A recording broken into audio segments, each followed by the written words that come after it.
اس وقت ہر ماں باپ اپنے بچوں کو لے کر فکر مند ہے. ہمارے بچوں کا کیا؟ آج سے 10 سال پہلے بچوں کو وہ کھلونے کبھی دیکھنے کو نہیں ملے تھے جو آج ہمارے بچوں کے ہاتھ میں. بڑی معذرت کے ساتھ میں کوئی ڈھکی چھپی بات کرنے کا عادی نہیں ہوں. آپ کے بچے ہوں یا میرے بچے ہوں، آج ہمارے بچوں کے ہاتھ میں کھلونے کی شکل میں موبائل آ گیا ہے. شروعات میں بچے کارٹون دیکھتے ہیں، کارٹون دیکھنے تک ہم ذمہ دار ہوتے ہیں، اس کے آگے بچہ کیا دیکھے گا یہ ہمیں نہیں پتا ہوتا.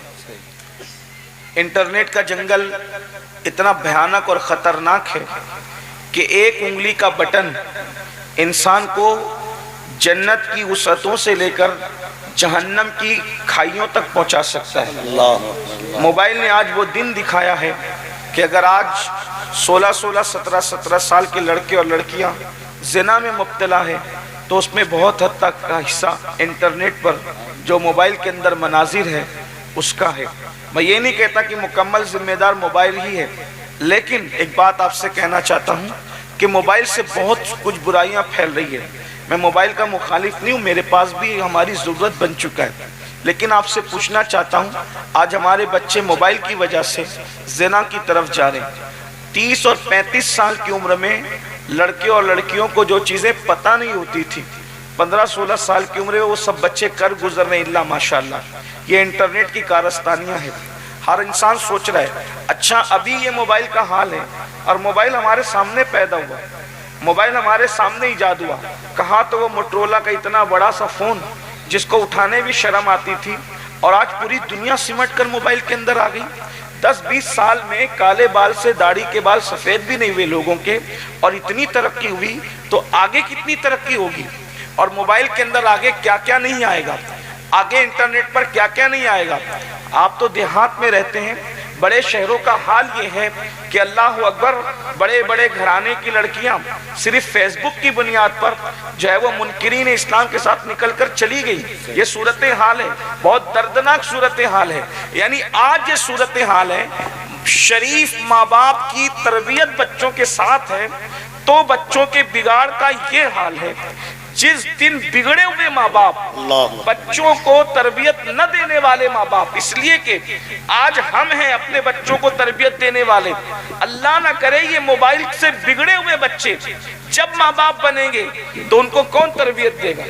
اگلی نسل کو تربیت کون دے گا؟ اور کس طرح ہم اپنی نسل کو بچا سکیں گے؟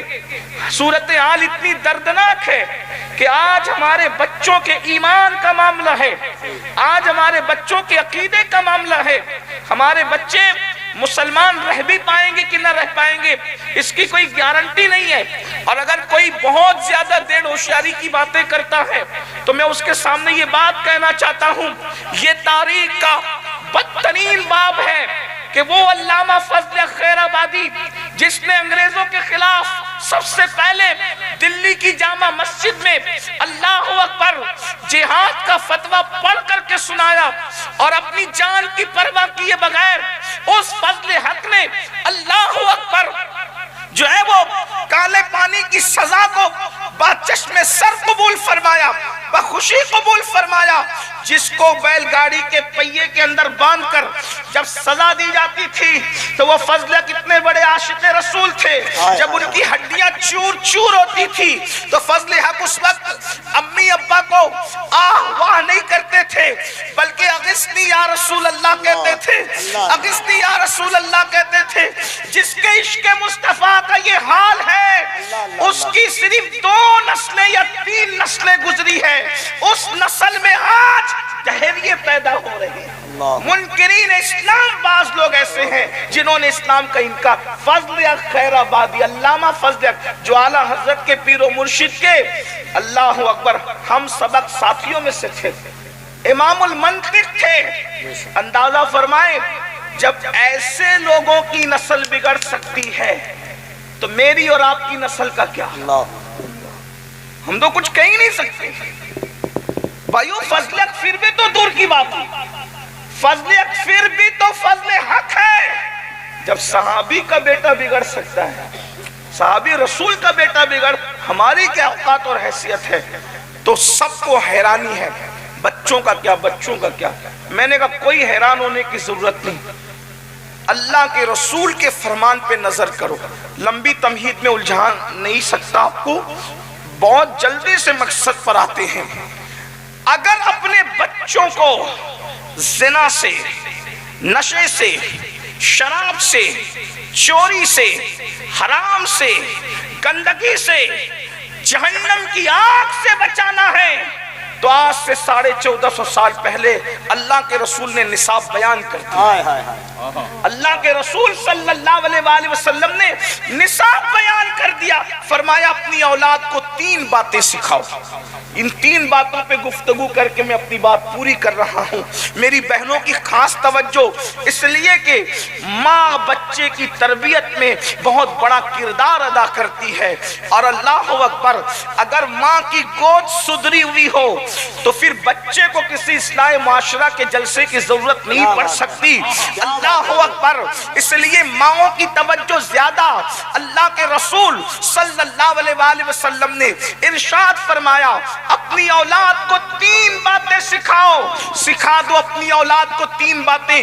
وہ 3 باتیں کیا ہے؟ جلدی جلدی پڑھی جاتی ہے۔ نمبر 1، سب سے پہلے نمبر پر اپنی اولاد کو جو بات سکھاؤ، فرمایا حب نبیکم، تمہارے نبی کی محبت سب سے پہلے اپنی اولاد کو سکھاؤ۔ سب سے پہلے اپنے نبی کی محبت اپنی اولاد کو سکھاؤ۔ اللہ اکبر، یعنی کہ کیا؟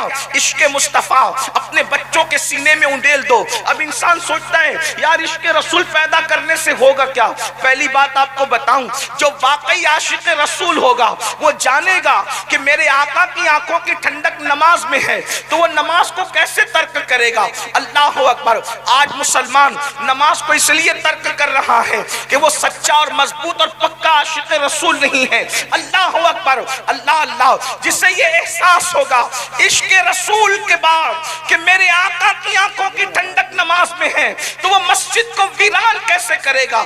حرام کھانے سے محبوب ناراض ہوں گے تو وہ لقمہ حرام ہاتھ میں کیسے لے گا؟ اس لیے اپنے بچوں کے سینے میں محبت رسول پیدا کرو، عشق رسول پیدا کرو۔ اب آپ سے ایک سوال کرنا چاہتا ہوں، اپنی بہنوں سے بھی اور آپ سب سے، آپ مجھے بتائیں، جب ہمیں ہی نہیں پتا کہ عشق رسول چیز کیا ہے تو ہم اپنے بچوں کے دل میں عشق مصطفیٰ کیسے پیدا کریں گے؟ عشق رسول کیسے پیدا کریں گے؟ میرے عزیز، یہ کوئی چڑیا تو نہیں ہے کہ آپ اسے پنجرے میں بند کر لیں، یہ کوئی سودا تو نہیں ہے آپ اسے بازار سے خرید لیں۔ اللہ اکبر، یہ کوئی چیز ایسی تو نہیں ہے کہ خریدی اور بیچی جا سکتی ہے۔ سن لو اور اچھی طرح سے سن لو، قدرت جس کو جنت کے لیے منتخب کر لیتی ہے اسی کے سینے میں محبت رسول عطا کرتی ہے، اسی کے سینے میں عشق رسول عطا کرتی ہے۔ عشق مصطفیٰ وہ طاقتور سرمایہ کا نام ہے کہ بزرگوں نے فرمایا جب عاشق پل صراط سے گزرے گا تو جہنم کہے گا اے عاشق رسول جلدی سے گزر جا، تیرے عشق کی آگ کی وجہ سے میری آگ ٹھنڈی ہوتی جا رہی ہے۔ میرے امام کہتے ہیں اے عشق تیرے صدقے جلنے سے چھٹے سستے، جو آگ بجھا دے گی وہ آگ لگائی۔ نعرہ تکبیر، نعرہ رسالت۔ سینے میں عشق مصطفیٰ خود بھی پیدا کرو، آپ اپنے بچوں کے دل میں بھی عشق پیدا کرو۔ ایک